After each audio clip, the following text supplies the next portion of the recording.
नमस्कार दर्शक बंधु मु मुना आपको स्वागत जनाऊँगी आपंकर अति प्रिय चैनल ओम ओडिया न्यूज को। दर्शक बंधु चैनल टी जदि एबे जाई सब्सक्राइब करना तेबे सब्सक्राइब कर दियंतु एवं पाखरे थिबा बेल आइकन टी मध्य दबाई दियंतु। वीडियो टी लाइक शेयर मध्य कर दियंतु। एबे आसंतु नजर पकेइबा संपूर्ण खबर उपरे।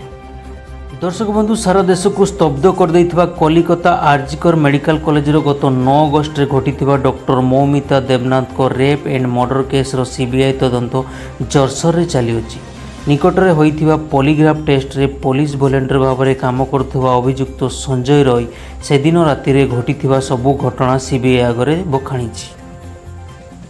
निजे संजय कहवा अनुसार 8 अगस्ट राति प्राय 11टा बेले तार सांग सौरभ सांगरे सौरभर सान भाई को देखा करने आरजीकर हॉस्पिटल को जाइथिले। सौरभर सान भाई से हॉस्पिटल रे एडमिशन होई ट्रीटमेंट हेउतिला। संजयर कहवा अनुसार राति प्राय 11:15 पाखापाखि से माने दुई सांग हॉस्पिटल रु बाहरी हॉस्पिटल रो 2 किलोमीटर दूर थिबा एक मद दुकान को जाई सेठारे मद पीथिले। सेठारे संजय और सौरभ राति पाखापाखि 12:30 पर्यंत बसी मद पीथिले। सेठू से माने डिसाइड करी पाखापाखि 2 किलोमीटर दूर थिबा सोनागाछी नामक रेड लाइट एरिया को जाइथिले। जीवा रास्ता रे एक झील को मध्य अश्लील भाषा कही छेड़खानी करथिले। यह सीबीआई सीसीटीवी फुटेज जांच करी सत्यता पाइछि। सोनागाछी रे तांको कथावार्ता पटिलानी तेणु सेठू से माने पाखापाखि 15 किलोमीटर दूर थिबा अन्य एक रेड लाइट एरिया को जाइथिले। सेठी सौरभ एक सेक्स वर्कर सांगरे गला एवं संजय बाहर अपेक्षा करथिला। से अपेक्षा करिबा टाइम रे संजय तार गर्लफ्रेंड को वीडियो कॉल मध्य करथिला एवं ताको तार अश्लील फोटो पठाइबा पई कहिथिला। तापरे सेमाने सेठू बाहरी पुणी सेही आरजीकर हॉस्पिटल को आस्थिले कारण सौरभर भाई को किछि टंका देबार थिला। टंका देई सौरभ ऑनलाइन राइड रे गोटे बाइक बुक करी घर को चली गला किंतु संजय घर को न जाई हॉस्पिटल बाहर रही जाइथिला।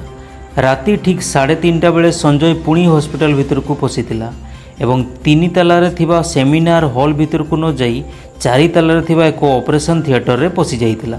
सेठारो बाहरी प्राय 4:03 रे 3 तालारे थिबा सेमिनार हॉल भीतर को आसिथिला जहाँ सीसीटीवी फुटेज रे कैद होइछि।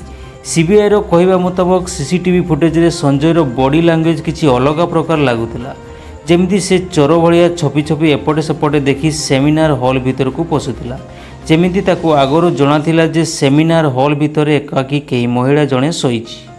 तापरे से सेमिनार हॉल को जाई डॉक्टर मौमिता को एका पाई मुह एवं गला दबेई धारुआ अस्त्र खून खराब करी बेहोश कर देइथिला।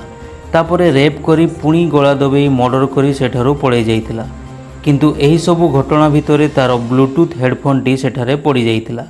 सही हेडफोन जरिया कोलकाता पुलिस संजय पाखरे पहुंची ताको अरेस्ट करथिला। हॉस्पिटल रो गला परे से सीधा जाई कोलकाता पुलिस रे एक ब्रेक रे सोई जाइथिला। कोलकाता पुलिस 9 अगस्ट रे संजय को कोलकाता पुलिस रो ब्रेक रे ही धरिथिला। सेठारे रक्त भिजा ड्रेस एवं जूता को मध्य धोइथिला। एही सबु घटना सीबीआई जांच रो ही जणा पड़िछि। एबे भी मध्य तदंत जारी रहिछि। आउ जहा तथ्य आसीबो ओम ओडिया न्यूज माध्यम रे अवगत कराइबु। धन्यवाद।